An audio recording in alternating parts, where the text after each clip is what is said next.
हाँ जी बच्चों, देखो अभी की क्लास में हम लोग बर्नौलीज थ्योरम के एप्लीकेशंस देखेंगे। तो एप्लीकेशन से पहले हम लोग पहले वो थोड़ा सा स्टार्ट कर लेते हैं कि बर्नौलीज थ्योरम क्या था, और बर्नौलीज थ्योरम के अलावा इसके बेस्ड क्वेश्चन सॉल्व करने के लिए हम लोगों को और क्या जरूरत पड़ता है। देखो हम लोग यहाँ क्वेश्चन सॉल्व करने के लिए दो टर्म यूज करने पड़ेंगे, एक Bernoulli's theorem, and Bernoulli's theorem के अकॉर्डिंग एक टर्म है pressure rho g h, density g h plus half density v square, this value is constant. अब यह है क्या, इट सिंपली सेज अगर कोई भी लिक्विड का पार्टिकल चुनते हैं, liquid particle means fluid particle, अगर फ्लूइड पार्टिकल कोई एक पोजीशन से दूसरी जगह गया या कोई तीसरी जगह गया, तो उस पार्टिकल का जो टोटल एनर्जी है वो एनर्जी कांस्टेंट रहता है, ठीक है। बट फ्लूइड में हम लोग मास की जगह जो टर्म यूज करते हैं दैट इज डेंसिटी, मास में यूज करते हैं डेंसिटी। तो अगर सिंपल बताओ, अगर ऑब्जेक्ट यहां से एक हाइट जाता है तो पोटेंशियल कितना बढ़ेगा, mgh। तो डेंसिटी निकालने के लिए हम लोग क्या करेंगे, डिवाइड बाय वॉल्यूम कर देंगे, मास बाय वॉल्यूम डेंसिटी। तो यहां हम लोग जो टर्म यूज करते हैं टोटल एनर्जी की जगह total energy per unit volume, total energy divided by volume या energy per unit volume, that is constant, ठीक है। और यही वैल्यू कांस्टेंट बताएगा। अब एनर्जी में कौन कौन सा टर्म है, इसका नाम कहलाता है प्रेशर एनर्जी। तो formula pressure into change in volume, PDV, chemistry में पढ़े होगे, work done by gas, PDV, pressure into volume वाला फॉर्मूला। तो वॉल्यूम से डिवाइड कर देंगे तो प्रेशर ही बचेगा। अब दूसरा देखो ये वाला टर्म, तो ये टर्म था potential energy, gravitational potential energy. Object का हाइट h ऊपर उठेगा तो पोटेंशियल एनर्जी का वैल्यू mgh, ठीक है। तो mgh बाय वॉल्यूम कर देंगे तो मास बाय वॉल्यूम डेंसिटी। और ये वाला टर्म देखो kinetic energy, formula half m v square, लेकिन मास बाय वॉल्यूम कर देंगे तो डेंसिटी।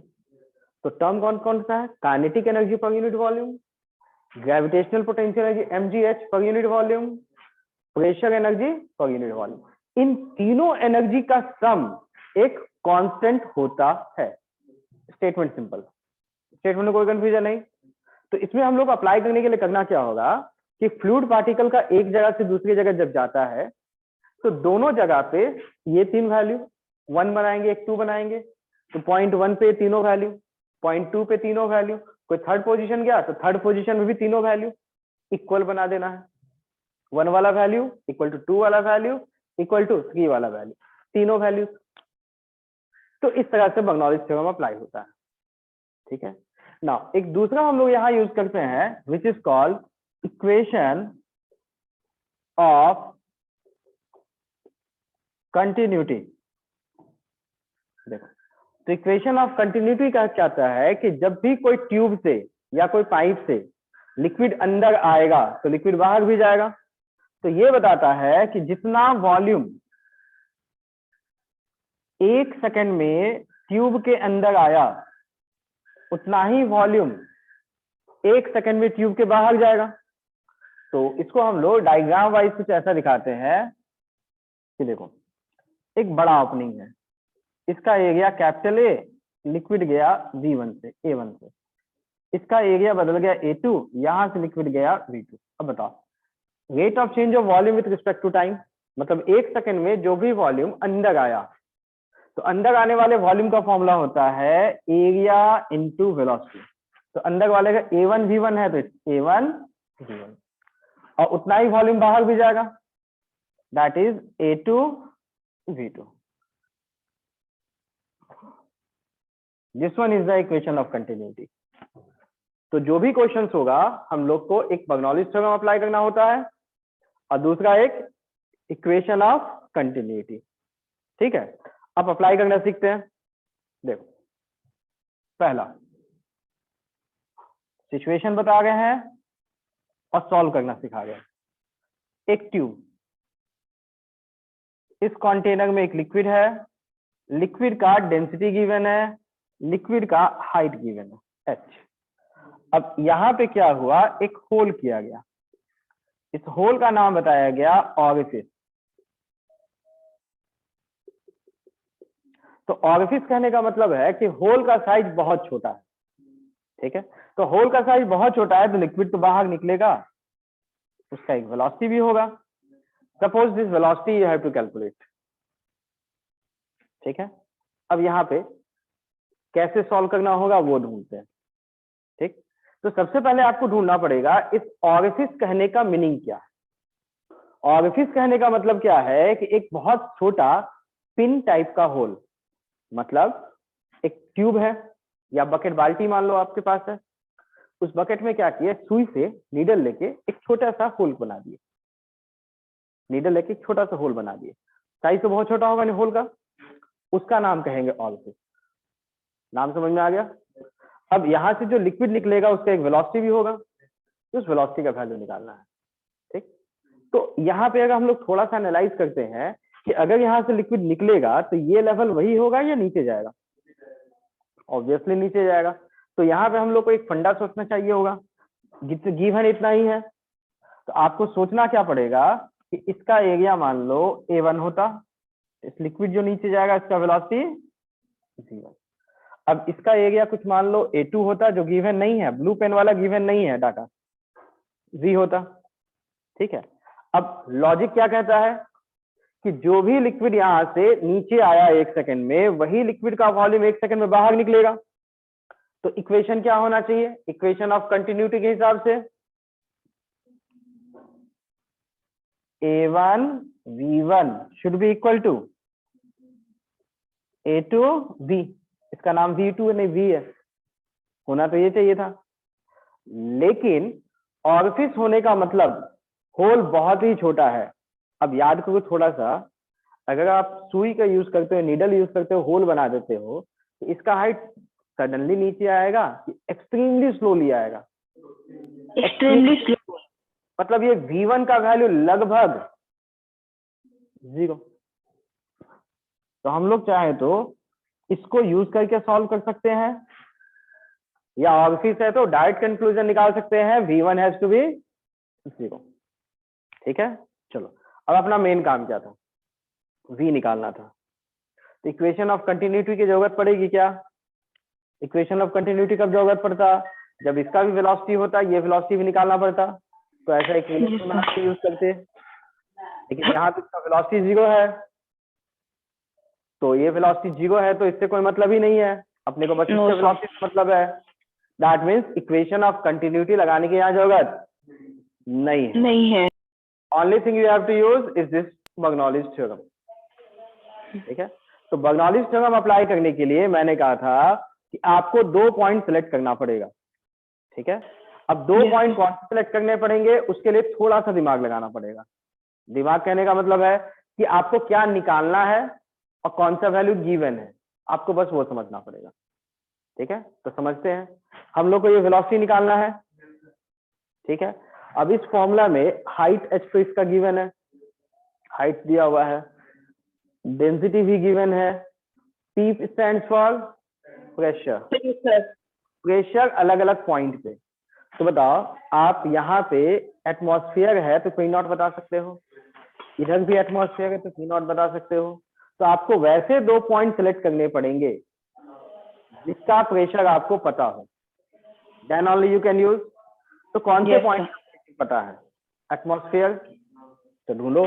तो एक पॉइंट अगर हम लोग इस पॉइंट को सिलेक्ट करते हैं तो यहाँ का प्रेशर पता है, दूसरा पॉइंट के अंदर हम लोग सेलेक्ट कर सकते हैं, कैसे, ठीक है। तो अंदर सेलेक्ट करने से फायदा, जो इसका वेलोसिटी है वही अंदर वाले फ्लूइड का वेलोसिटी, जस्ट इनसाइड वाला वेलोसिटी सेम होगा। अब इसका हाइट h है, तो यहाँ का प्रेशर का वैल्यू P नॉट प्लस रो GH होगा या नहीं होगा, तो छोटा सा याद रखिएगा। याद क्या रखना है, अगर लिक्विड रेस्ट पे है, नॉट मूविंग एट ऑल, और लिक्विड टॉप से हाइट h पे है, तो प्रेशर का फॉर्मूला P नॉट प्लस रो GH। लेकिन हाइट h का लिक्विड है, P नॉट भी है, लेकिन उस लिक्विड का अगर वेलोसिटी है तो प्रेशर का value P naught plus rho g H से कम होता है। ये हम लोग स्टार्टिंग में कंक्लूजन निकाले थे, वो याद रखना बस। P naught plus rho g H formula कब लगाएंगे? जब लिक्विड नॉट मूविंग होगा, रेस्ट पे होगा। लेकिन इस पॉइंट के लिक्विड को चुनेंगे, इट्स मूविंग, वेलोसिटी है, हाइट भी है, इसका फॉर्म प्रेशर का value P naught plus rho g H से कम होगा, इसलिए इस पॉइंट को नहीं चुनेंगे। ठीक है ना? तो दूसरा पॉइंट कौन सा चुनेंगे जिसका वेलोसिटी भी होना चाहिए? जस्ट आउटसाइड का पॉइंट, जस्ट बाहर वाला पॉइंट नंबर 2 चुनो। क्या फायदा है? ये पॉइंट कंटेनर के बाहर है, मतलब एयर में है, तो प्रेशर पी नॉट, और यहाँ के लिक्विड का वेलोसिटी v, मतलब प्रेशर पता है, वेलोसिटी वाला टर्म भी आ गया। चलो बंगाली हिस्टोग्राम लगाए, चलो एक एक करके बताओ। पॉइंट 1 प्रेशर कोई वेटिंग रूम में है।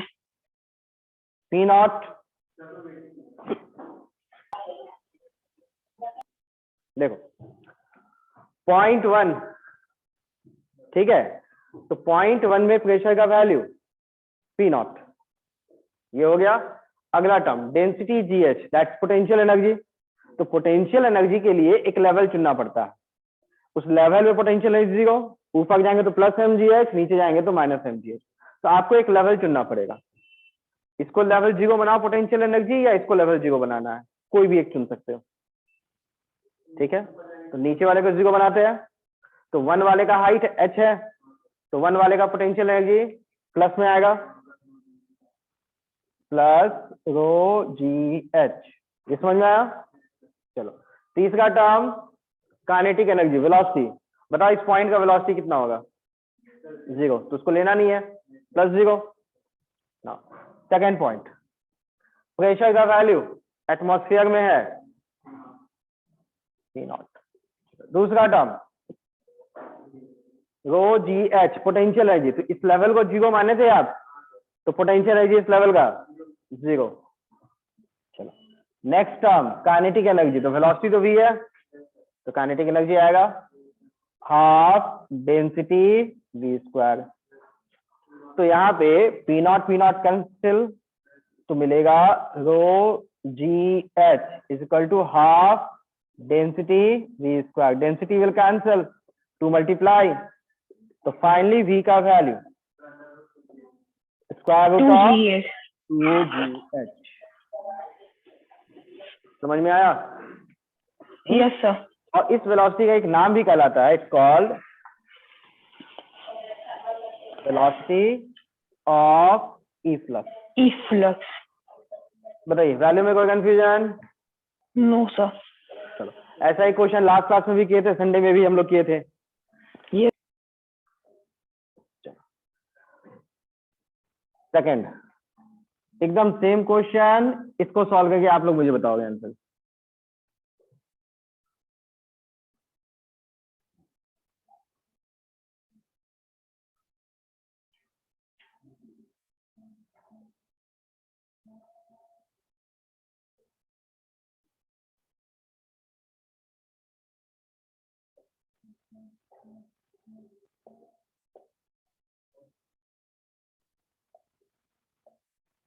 देखो इस कंटेनर में क्या है, दो अलग अलग लिक्विड है, दोनों का डेंसिटी अलग अलग है, हाइट भी अलग अलग है। तो यहाँ से जो लिक्विड निकलेगा वेलोसिटी v से, इस वेलोसिटी v का वैल्यू निकालना है।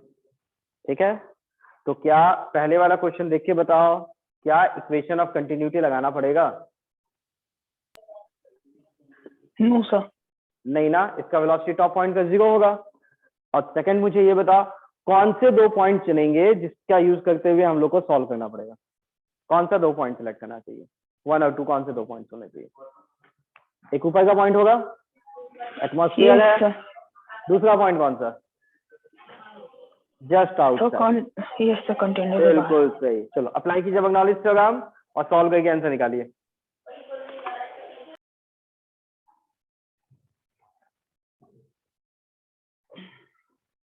इसे पहले नोट कर लीजिए, उसके बाद उसे सॉल्व कीजिएगा।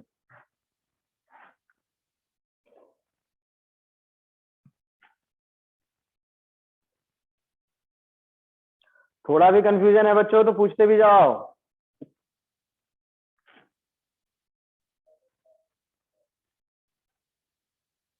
तो ऊपर इक्वेशन ऑफ कंटिन्यूटी तो समझ गए हो, लिखने की जरूरत नहीं। सर इसमें पोटेंशियल एनर्जी लगेगा? पोटेंशियल एनर्जी क्यों नहीं लगेगा? अगर हाइट है, 2 पॉइंट्स के बीच का हाइट का डिफरेंस है, तो पोटेंशियल एनर्जी तो लगेगा ना। एक लेवल को 0 बनाएंगे, दूसरे का हाइट h है, उसका पोटेंशियल एनर्जी mgh तो लिखेंगे ना।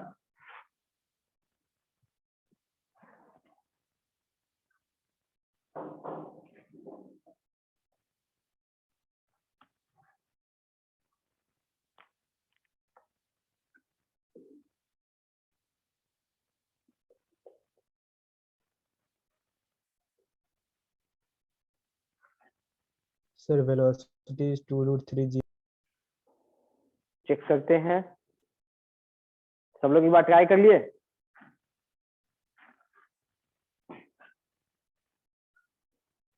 पहले एक बार सभी लोग ट्राई कीजिए, उसके बाद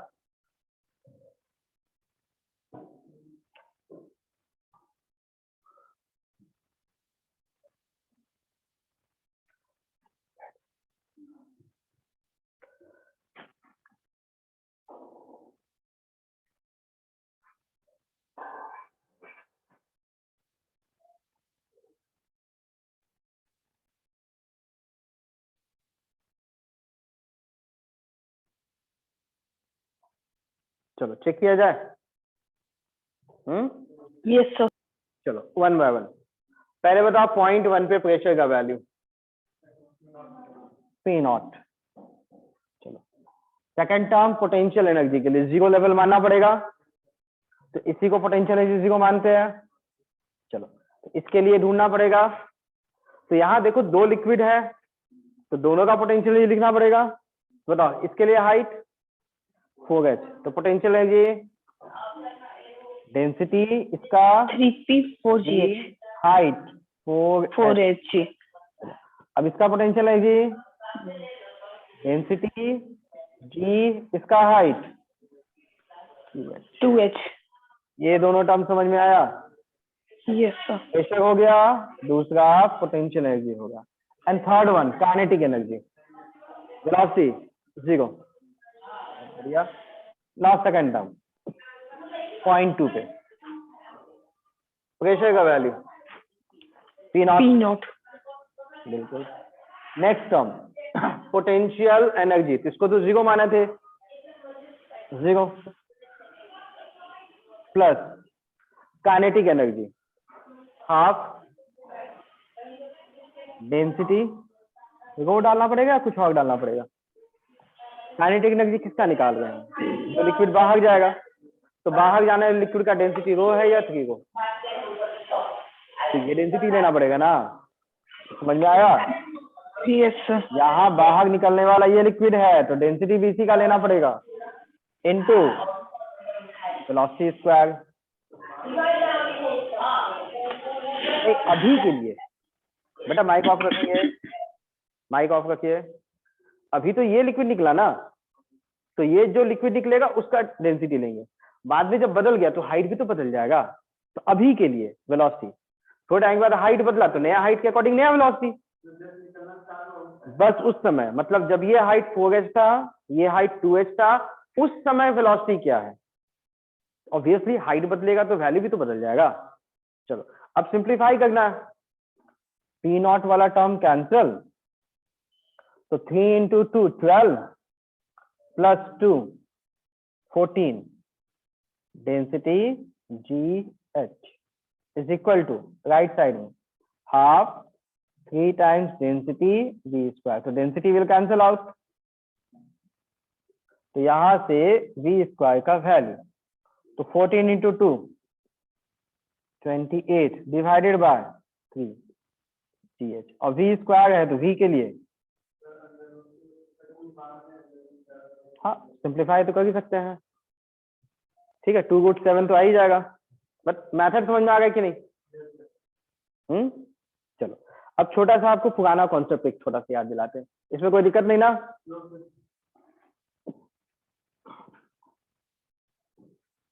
दैट मीन्स अगर सिंगल लिक्विड है और लिक्विड का हाइट h है, तो डायरेक्टली वेलोसिटी का फॉर्मूला √2gh, सिंगल लिक्विड हुआ तो। अगर एक से ज्यादा लिक्विड हुआ तो सबको निकालना पड़ेगा वैसे ही। चलो नंबर 3, ये देखो ये लिक्विड, हाइट h, होल लेकिन अब थोड़ा ऊपर किया गया, तो लिक्विड यहां से बाहर निकलेगा वेलोसिटी v से, and the height is y। चलो तो can you tell me what will be the velocity v? Calculate करना पड़ेगा या डायरेक्ट? पूरा इक्वेशन लिख के सॉल्व करना पड़ेगा कि डायरेक्ट बता सकते हैं? क्या होगा वैल्यू फिर बताओ, डायरेक्टली बता सकते हैं हम लोग। देखो अगर हम लोग इस पॉइंट पे होल करते हैं तो लिक्विड का हाइट कितना था h, तो वेलोसिटी v का वैल्यू √2gh।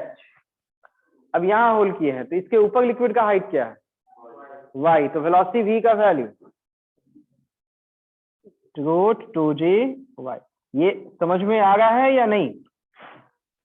ये तो हाइट के अकॉर्डिंग जो फॉर्मूला निकाले थे बिल्कुल वही ना। नया इसमें क्या है, देखो ये लिक्विड जो यहां से जाएगा तो उसके बाद पाथ कैसा होगा इसका, पैराबोलिक प्रोजेक्टाइल, ठीक है। तो हॉरिजॉन्टल प्रोजेक्टाइल जब फेंकते हैं तो इसमें इस डिस्टेंस का नाम रेंज, ठीक है।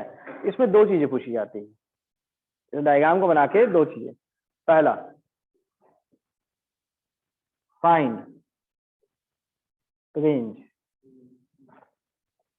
Second find y for which range is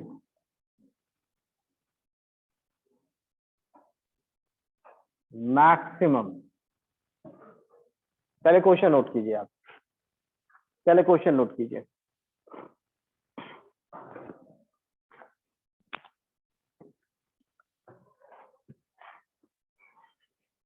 ये राइट साइड वाले को हटा दें, ये तो नोट कर लिए हैं आप लोग?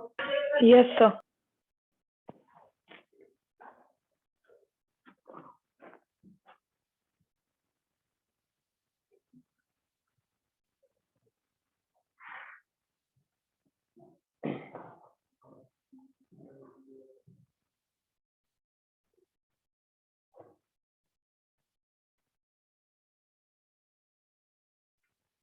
Question noted?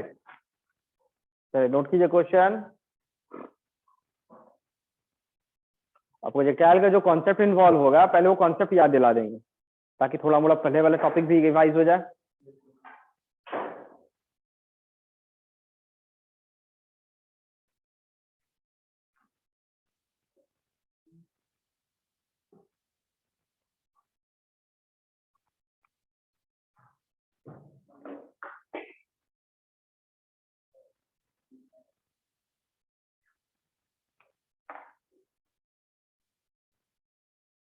नोट हो गया?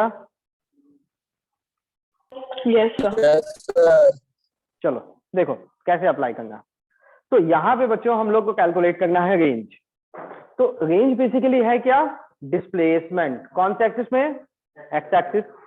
तो डिस्प्लेसमेंट के लिए इक्वेशन कौन सा लगता है बताओ?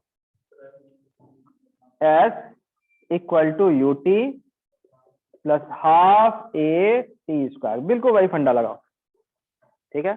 इसमें हम लोग नेमिंग कर देते हैं, पहला इक्वेशन का नाम 1 बना देते हैं जो यूज करना होगा। लेकिन ये डिस्प्लेसमेंट कौन से एक्सिस में लगाना है? x। बिल्कुल सही। तो यहाँ बताओ ये जो वेलोसिटी है ये कौन से एक्सिस का है? इसका नाम x करते हैं, इसका नाम y करते हैं, ये तो पता ही होगा। तो ये वेलोसिटी किधर है, x एक्सिस या y एक्सिस? तो इनिशियल वेलोसिटी तो मिल गया, दैट्स v। तो इनिशियल वेलोसिटी का वैल्यू हम लोग यहाँ पुट करेंगे v। चलो नेक्स्ट टर्म t, ax मतलब एक्सेलरेशन अलोंग x एक्सिस।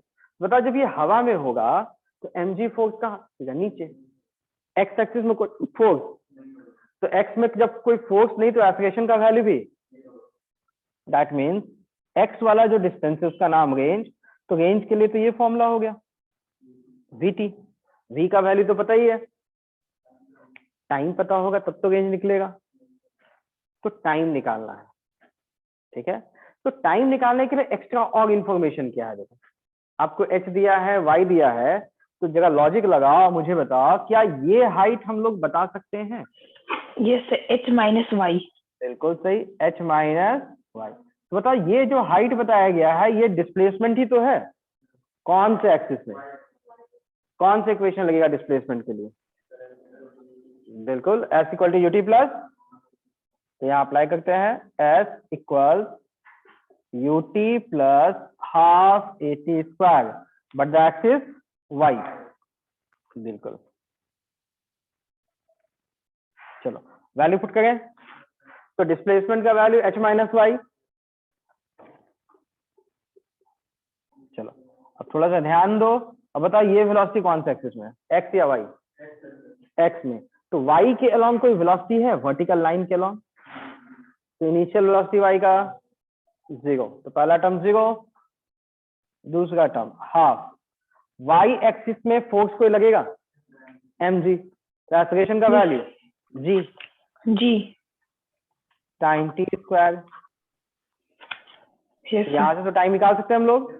चलो तो t Yes, को sir. मल्टीप्लाई करना पड़ेगा और g को डिवीजन में डालना पड़ेगा, तो t का value 2 times h minus y upon root के अंदर, इसका नाम थर्ड इक्वेशन। 1 2 हो गया, तो तीसरा बनाते हैं हम लोग। और हम लोग को निकालना क्या है अब ये बताओ, रेंज, ये वैल्यू रेंज। एक v का टर्म है और एक t का टर्म, तो v का टर्म 1 से आएगा और t का टर्म 3 से आएगा, तो दोनों इक्वेशन पुट कर देते हैं। तो इक्वेशन 1 एंड इक्वेशन 3 दोनों वैल्यू पुट करना पड़ेगा इक्वेशन 2 में। चलो पुट करते हैं, अब बताइए रेंज का वैल्यू क्या मिलने वाला है? v का value root 2 g y, root 2 g y. Second one root continue करते हैं 2 h minus y upon g, तो ये g वाला टर्म तो कैंसिल हो जाएगा, तो final value of range 2 into 2 4 square root of y into sir 4 का स्क्वायर रूट सर 2 ना हो जाएगा बाहर में? 2 बना देते हैं, स्क्वायर रूट के बाहर निकालेंगे तो 2 बनेगा, ये टर्म मिलेगा।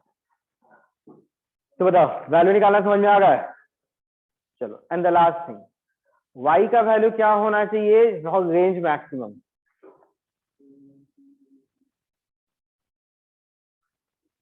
ये y का वैल्यू, रेंज के वैल्यू में कोई कंफ्यूजन है तो बोलो, नहीं? चलो एक छोटा सा मैथ्स याद दिलाते हैं, मैक्सिमा मिनिमा का, ठीक है। मैथ्स में एक टर्म होता है, जो लोग बायो वाले हैं वो लोग सुन लो कैसा होता है, ठीक है। एक छोटा सा टर्म यूज करते हैं, arithmetic mean is greater than equal to geometric mean, नाम सुने होंगे। Yes sir. तो ज्योमेट्रिक मीन वो अर्थमेटिक मीन से छोटा ही होता है। Yes sir. अब इसका मीनिंग क्या होता है कि x1 प्लस x2 बाय 2 दो वैल्यू अगर चुनते हैं, arithmetic mean is greater than equal to geometric mean को हम लोग स्क्वायर रूट के अंदर मल्टीप्लाई करके लिखते हैं। मतलब ज्योमेट्रिक मीन में क्या होता है कि दो टर्म का मल्टीप्लीकेशन आता है, ठीक है। तो ये बताओ ज्योमेट्रिक मीन तो हमेशा अर्थमेटिक मीन से छोटा ही होगा, लेकिन साथ में इक्वलिटी का साइन भी है, इक्वल भी हो सकता है। तो जब इक्वल होगा उस समय ज्योमेट्रिक मीन का वैल्यू छोटा रहेगा कि सबसे बड़ा रहेगा? सबसे बड़ा, that means multiplication is maximum. तो maths again one more thing कहता है, if am is equal to gm, वो तभी होता है जब दोनों वैल्यू या जितने भी वैल्यूज हैं ऑल वैल्यूज आर इक्वल। तो इससे हम लोग कंक्लूजन ये निकालेंगे, ये जो मल्टीप्लिकेशन के अंदर रूट वाला टर्म है ये वैल्यू हमेशा छोटा होता है, ठीक है। तो ये मल्टीप्लिकेशन वाला टर्म अगर छोटा होगा तो उसके अंदर रूट का टर्म भी छोटा होगा। तो ये वाला टर्म सबसे बड़ा कब होगा? जब दोनों इक्वल होगा। हाँ, तो इसका मतलब दो वैल्यूज का मल्टीप्लिकेशन मैक्सिमम तभी होता है if x1 x2 are equal. तो ये मैथ्स है। एक बार फिर से बता दें, देखो मैथ्स क्या कहता है कि अरिथमेटिक मीन ज्योमेट्रिक मीन के हमेशा इक्वल होता है या उससे बड़ा होता है। अरिथमेटिक मीन निकालने का तरीका, अगर दो वैल्यूज x1 x2 है then x1 plus x2 bye 2, ठीक है, और दो वैल्यूज है इसलिए ज्योमेट्रिक मीन का formula square root of x1 x2।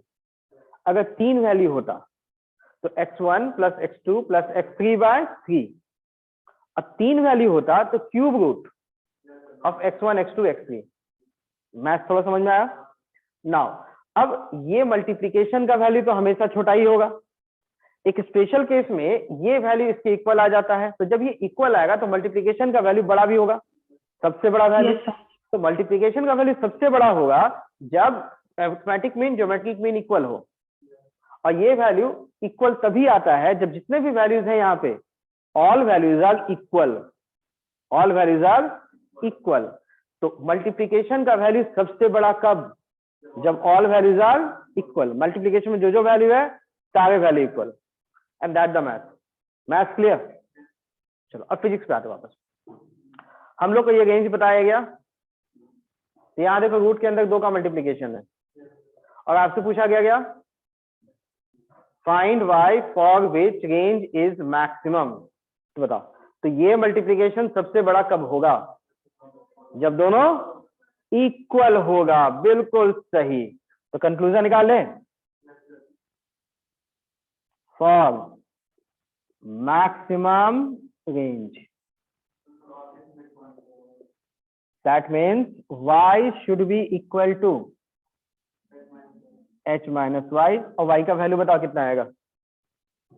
h/2। h/2। बिल्कुल सही। तो इसको थोड़ा सा हटा दे, लिए होंगे। Yes sir.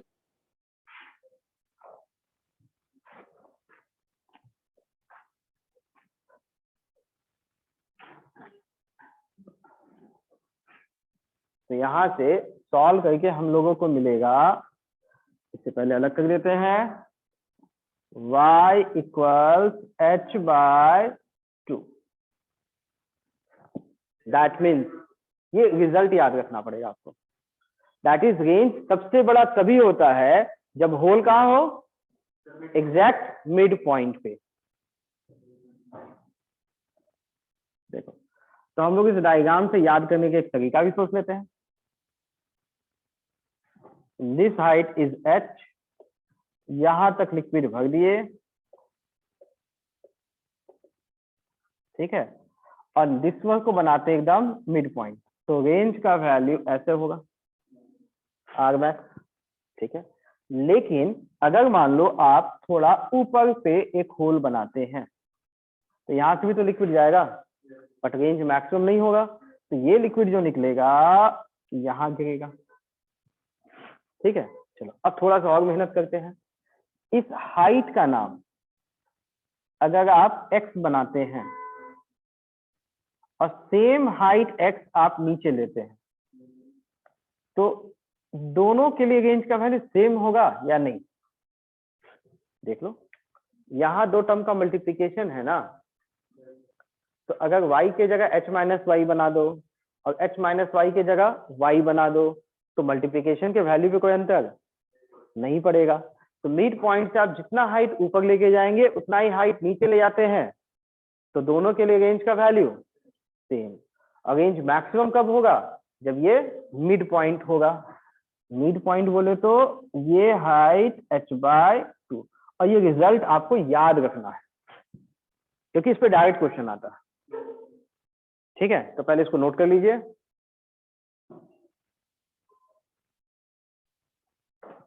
कुछ कंफ्यूजन है तो पूछिए।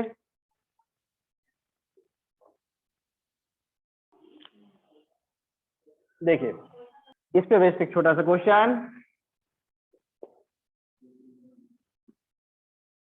एक कंटेनर लिक्विड, लिक्विड का height 100 metre, it's kept on a table, it's a table. Table का हाइट है 200 मीटर, ठीक है। अब यहाँ पे हम लोग को कोई पॉइंट चुनना है y हाइट पे, और यहाँ एक होल बनाना है। होल बनाएंगे तो लिक्विड बाहर निकलेगा, और ये जो रेंज होगा, बिल्कुल क्वेश्चन पूछा गया find y for maximum range. Try कीजिए इसको।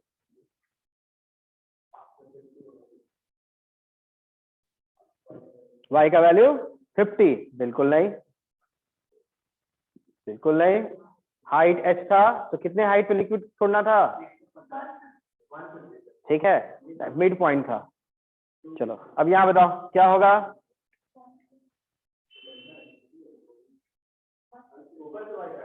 ऊपर से हाइट दिया है y, y is given from the top.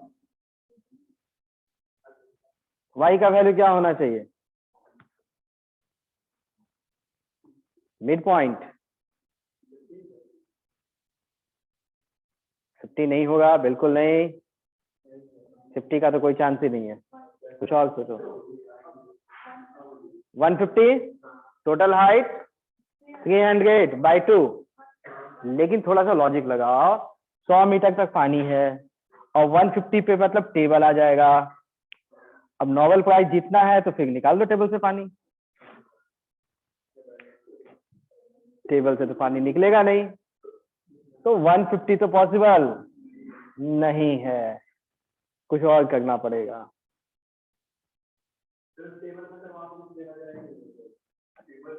Table है क्योंकि देखो मैक्सिमम रेंज के लिए मिड पॉइंट, तो अगर यहाँ पे पूरे में पानी होता तब यहाँ 150 से निकलता ना, मिड पॉइंट 150 होता, लेकिन टेबल से तो पानी निकलेगा नहीं। तो कौन से पॉइंट से y का कितना वैल्यू होगा कि रेंज मैक्सिमम? नहीं, 50 नहीं।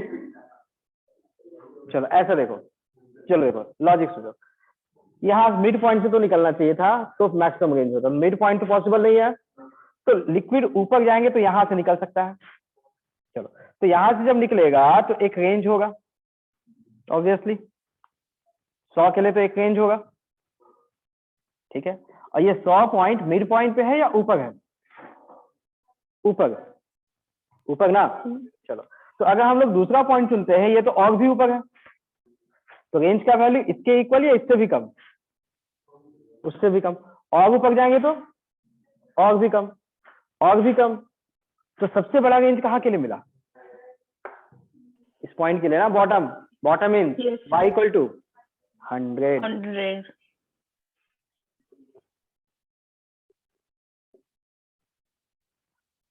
ठीक है। चलो, एक छोटा सा डिवाइस है जिसका नाम कहलाता है वेंचुरी मीटर, ठीक है। इसका बेसिक काम क्या है कि सपोज एक पाइप है, पाइप से लिक्विड जा रहा है। जब लिक्विड जाएगा किसी पाइप से, तो उस लिक्विड का वेलोसिटी भी होगा, तो वेलोसिटी मेजरमेंट का काम करता है ये। It measures the velocity of fluid passing through a tube. It measures the velocity of fluid passing through a tube. ठीक है। Now next thing, कैसे? तो इसके लिए एक छोटा सा डायग्राम होता है।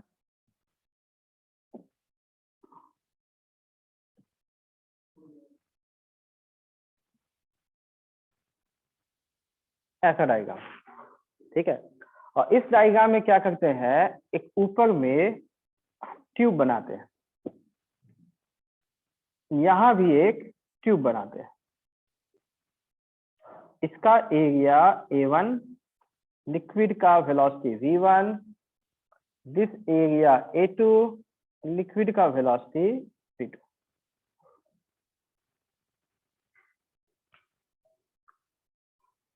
और यहाँ ऊपर देखा जाता है तो ये लिक्विड यहाँ रहता है, जो लिक्विड यहाँ से फ्लो किया यहाँ भी लिक्विड होता है, और दोनों के हाइट का डिफरेंस होता है h। डेंसिटी ऑफ लिक्विड, इसमें गिवन वैल्यू क्या है वो देख लेते हैं। h दिया है, डेंसिटी दिया है, area A1 and A2 given है, ठीक है, and you have to find V1। आपको V1 का वैल्यू कैलकुलेट करना है, ठीक है। तो पहले नोट कर लीजिए, क्वेश्चन नोट कीजिए। मतलब बेसिकली इसको डेरिवेशन भी कह सकते हो, या हम लोग सॉल्व करने के लिए बर्नौलीज थ्योरम जो अप्लाई करते हैं उसके अकॉर्डिंग भी देख सकते हैं। अब थ्योरी जैसा सोचो या क्वेश्चन जैसा सोचो, आपको वैल्यू कैलकुलेट करना है, ठीक है। तो पहले क्वेश्चन नोट कीजिए। डेंसिटी गिवन है और सब जगह लिक्विड का डेंसिटी सेम, ये तीनों लिक्विड का डेंसिटी सेम, अलग डेंसिटी नहीं है। और यहाँ पे एक छोटा सा एजम्पशन है, एजम्पशन देखो, यहाँ पे ये लिक्विड इस लेवल से स्टार्ट हुआ, यहाँ पे ये लिक्विड यहाँ से स्टार्ट हुआ, दोनों के हाइट के बीच का गैप जो है, ये गैप निग्लिजिबल, मतलब इसका हाइट जो h यहाँ से लेंगे उसका हाइट यहाँ से भी हम लोग वही लेंगे, अलग अलग नहीं लेंगे, ठीक है। कंडीशन नोट कर लिए।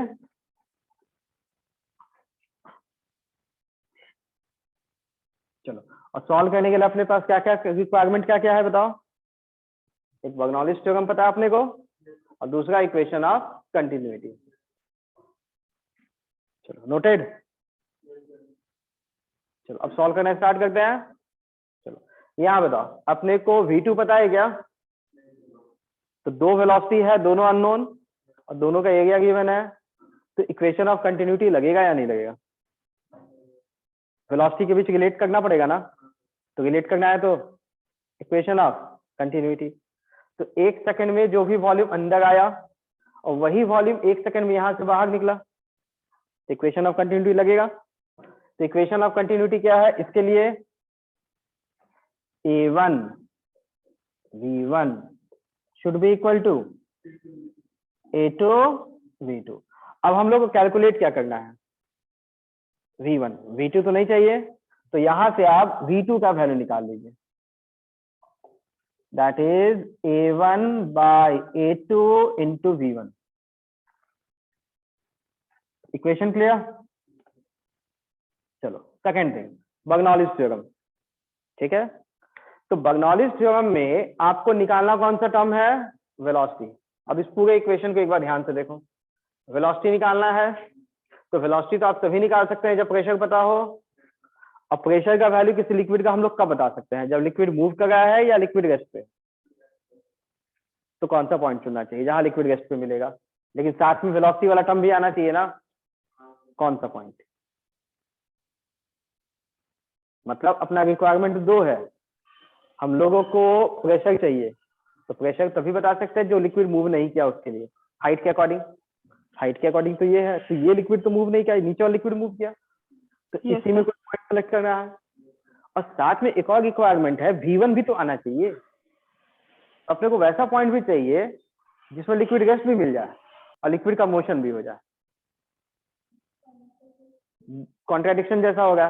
तो ऐसे में अगर आप छोटा सा एक पॉइंट पे ध्यान दो, ये वाला पॉइंट देखो, इस पॉइंट के ऊपर का लिक्विड रेस्ट पे, तो प्रेशर तो बता सकते हैं ऊपर का लिक्विड रेस्ट पे है, और ये वाला पॉइंट तो सेम लेवल पे है, तो इसका भी वेलोसिटी कौन सा होगा? तो V1 भी आ जाएगा ना। हाँ, तो इसका नाम एक 1 बनाते हैं। तो वैसे ही सेकंड पॉइंट इसी लेवल के जस्ट नीचे का पॉइंट चुनना चाहिए था, 2 नंबर, जिसका वेलोसिटी V2 मिलेगा ऊपर का लिक्विड रेस्ट पे। तो 1 और 2 समझ में आया? चलो अब वैल्यू निकालना, ठीक है। तो 1 and 2 पे बर्नौलीज थ्योरम तो लिख लेते हैं, Bernoulli's theorem at 1 and 2, 2 points पे अप्लाई करना है, ठीक है। तो यहाँ पे 0.1 0.2 पे, चलो पहले बताओ pressure formula P naught plus rho g height, तो हाइट तो यहीं तक का दिया, ये नहीं दिया, तो अपने मन से कोई वैल्यू मान लो जो कैंसिल आउट हो जाएगा, से वाई, इसके लिए भी ये हाइट वाई, वाई पता नहीं कैंसिल आउट होगा, चलो प्रेशर का value P naught plus rho g height h plus y pressure. दूसरा पोटेंशियल एनर्जी, इस लेवल को जीरो मानेंगे तो पोटेंशियल एनर्जी का term zero. Kinetic energy half density v1 square. चलो सेकंड वाले के लिए P2 के लिए हाइट y, तो pressure P naught plus rho g y. Potential energy level same, potential is zero, and the last term kinetic energy half density v2 square। इसमें देखो p naught वाला टर्म कैंसिल, y वाला term भी cancel, तो बचेगा density gh is equal to half density v2 square, ये इधर आ जाएगा तो माइनस v1 स्क्वायर, तो डेंसिटी का टर्म भी कैंसिल। अब यहां पे देखो v2 का वैल्यू निकाले हैं, वैल्यू पुट कर देंगे फ्रॉम 1 टू GH, 2 से मल्टीप्लाई कर दिए, v2 square that is a1 by a2 square into v1 square minus v1 square, तो यहां से v1 कॉमन निकाल लेंगे और ये v1 स्क्वायर का value 2gh upon a1 upon a2 square minus 1, तो v1 का वैल्यू स्क्वायर रूट में आएगा। थोड़ा सा कैलकुलेशन ये है, जैसे हम लोग पिछले क्लास में जो कैलकुलेट किए थे वेलोसिटी ऑफ इफ्लक्स, जिसमें एरिया भी दिया हुआ था, सेम मेथड यहाँ लगा और रिजल्ट भी बिल्कुल वैसा ही है।